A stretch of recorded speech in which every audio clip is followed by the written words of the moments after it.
まあこれも何度も口にしてますからね、申し上げましたね。皆さんはね、私がなかなか結婚しないかったんでね、60で結婚しましたからね。福田先生は結婚しないんだと思ってたよね。で、結婚してないうちはね、こんなこと言ってた。夫は妻を愛し、妻は夫を愛しって言うんだね。それでしょっちゅうそんなこと言ってて、それで人生相談やってたら、結婚してみたらね、あれちょっと待てよ。これ違うなと思ったね。で、なぜかというとね、あれって、まあ違うなっていうのがね、自分が思ってるのとは違うな。もう一言、結婚する相手は違うんだな。要するに自分が思ってるのとは違うんだなということが分かったね。もういろんなことが分かってね、おお、人生っていうのはそういうものかと、こういうことですね。そしてですね、相手の人ですよね。と、例えばうまくいかないところをうまくいくようにするのが面白いかな。だからうまくいかなかったとしたら、愕然とするんだけどね、もう一言、面白いね。それに対する面白い対応をしていこうかなと、こういうことだね。自分を含めて結婚する相手の方もそうだけども、こうダメダメダメと言わないんだよね。面白いね。そして面白いように持ってこうかなということかね。どん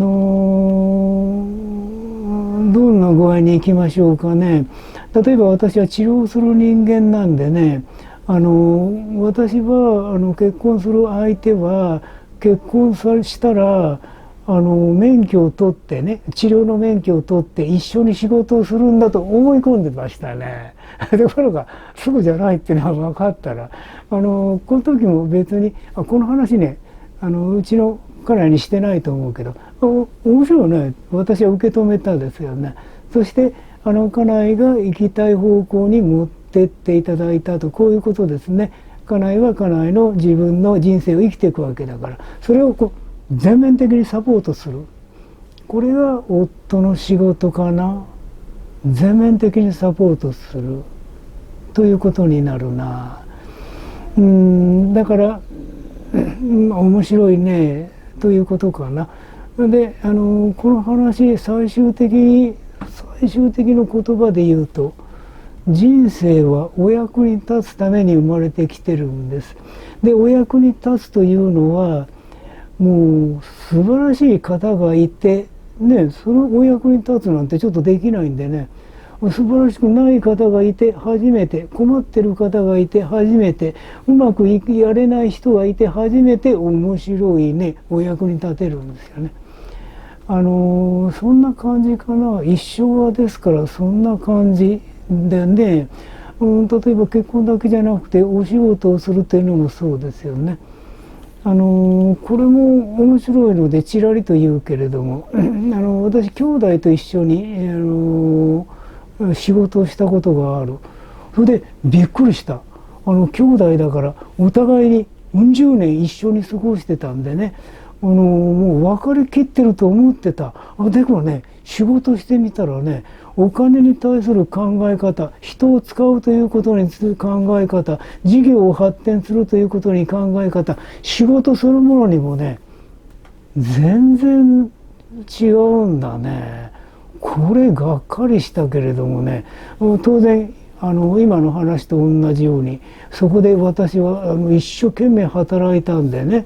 兄弟仲良くやってるみたいに見えたでしょ。でも実はかなり忍耐力が必要だったかな。それで理解できない状態を体験しましたね。それで私が